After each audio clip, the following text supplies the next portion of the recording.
Hi, welcome to Planetary Calendar's Astro Portraits. I'm Ralph Dimitris, one of the astrologers. This is really the wind-up of the musician series, and this one is a duet. It's actually from here we're going to go on and do a lot of couples, I think, but this is the duet of Lady Gaga and Tony Bennett. Now, Lady Gaga is born March 28th, 1986 at 9:53 a.m. in New York, New York. And Tony Bennett was born August 3rd, 1926, across the river in Queens, New York. Two New Yorkers. Now, we don't have a time for Tony Bennett, which is a bit of a shame, though we could probably find that out by rectification. But we're going to work with what we have because we know Lady Gaga's time. She's born with the sun in Aries, Gemini rising, and the moon in Scorpio. Okay? Tony Bennett is born with the sun in Leo, the moon in Gemini, and like I said, we don't know the rising, but he does most significantly have Mars in Taurus, which, boy, can you see that. Besides Mars in Taurus, you find oftentimes with singers. And remember, Tony Bennett is an artist. He's a painter as well, but he is very much a singer. He's not a composer. He's not, an arranger. He is a singer. Lady Gaga has done movies as well, but she is very much a singer. She's a performer. Now, we don't know when Tony was born, so I suspect a lot more of his chart is below the horizon. This was more classic, because you don't know a lot about their lives generally. You just kind of see them project out into the world. And his chart was mostly below the horizon, he probably would have maybe Jupiter in Aquarius elevated or Saturn in Scorpio elevated. But why did these two people get together? I mean, that's what's really interesting about it. What connects the two of them? Well, first of all, remember I said he had Mars in Taurus. That's Tony, right? Lady Gaga has Mars at 0 degrees Capricorn. Their Mars energy, and she's an Aries, so her Mars energy is real strong, are exactly trine. They're the two earth signs. They're grounded. They're practical. They really, function well that way. She has her sun at 7 degrees Aries. He has his sun at 10 degrees Leo. They're trine within 3 degrees of each other. So tremendous stabilization. So their Marses are trine in earth signs. Their suns are trine in fire signs. Okay? She has her Venus at 24 degrees Aries. He has his Neptune at 23 degrees Leo. Once again, another trine going on.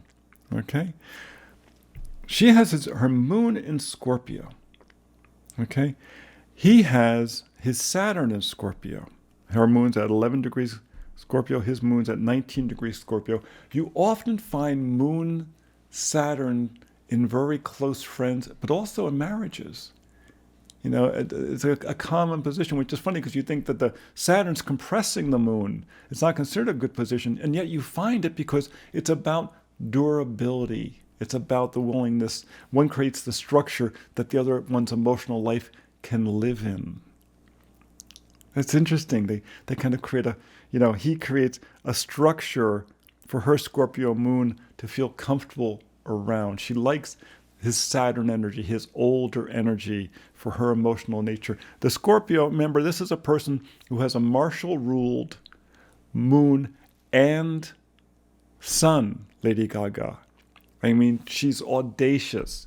She's out there. She's martial. And this is a person with Mars and Capricorn, the exalted position conjunct Neptune.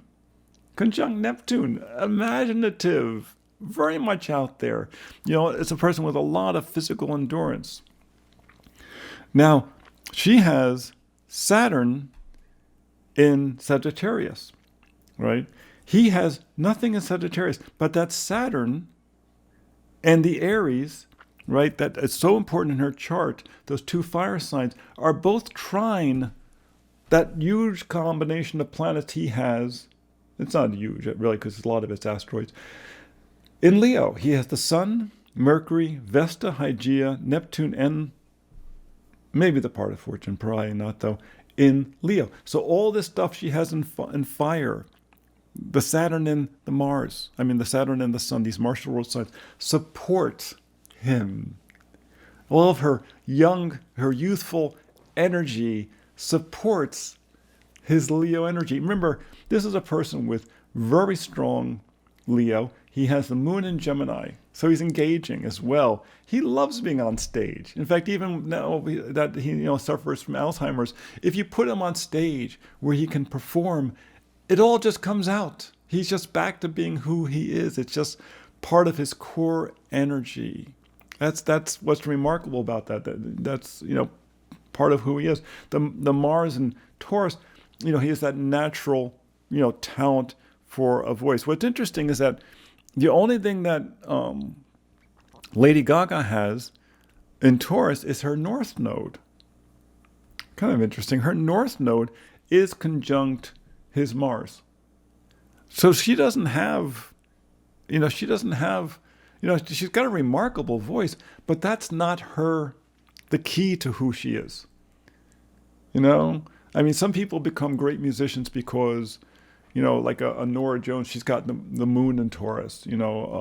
Tony, who has Mars in Taurus. It's just, they got this great voice. He started singing as a young child. He worked as a singing waiter. This was, what he did, for a very long time. It was always through his voice. For her, it was not. For her, it's the Aries, the Venus in Aries. She has Jupiter and Mercury in Pisces. These are both Jupiters in this rulership position with Mercury, which is its detriment position, right? This is very similar in some ways to Shakira, of having a bunch of planets in one of the dignities. The moon's in fall position. The sun is in exalted position. The Venus is in a detriment position. The Jupiter is in a rulership position. The Mercury is conjunct to Jupiter, but in a detriment position. There's all these ways in which people can relate to her. There's all these connections. The Mars is exalted. There's all these ways that people can just, I recognize that. It's relatable, which is funny because, she's martial. She's very audacious.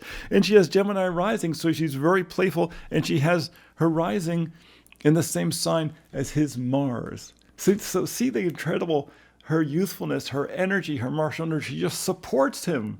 She arrives and he just feels like, all this energy has arrived in the room with her. And it's interesting because she has Uranus in Sagittarius. It's in an out-of-sign conjunction with the Mars. It's a kind of loosely conjunct with the Saturn. But where it really is, and we've seen this in a bunch of musicians, it's on the 7th house cusp. And that this is not something we've seen with actors usually. With actors, it's, at the rising, it's at the sun. That Saturn, that Uranus there gives sizzle to their personality. It makes them just exciting. But the musicians, we found this numerous times where it's in the 7th house. We are so focused as astrologers on the rising and on the midheaven, which is a little bit misogynistic because it's all about, the physical body and then the career out there in the world. What about the IC? What about the foundation of your life, your home? What about the 7th house, your partnerships? These things are tremendously important in your life, and yet we don't view those as much because they have a lot more to do with the women in our lives, our mother and our spouse, and that's well known that when it gets to, getting people to the altar, usually some woman was behind that, right? Some woman was saying, we need to, put a ring on it, right? As Beyonce says, put a ring on it. That's a very feminine part of our lives. We need to realize how important these are. And in these musicians, again and again, we have found Uranus on the cusp of the 7th house. Their ability to make partnerships, when they make the partnership with another person, is when the electricity arrives. The electricity arrives with these partnerships. And that's part of the magic. It's when you hear their music. It's when they work with the group of musicians. When you interact with them, that's when the electricity happens. And that's so important in life. Who do you connect with?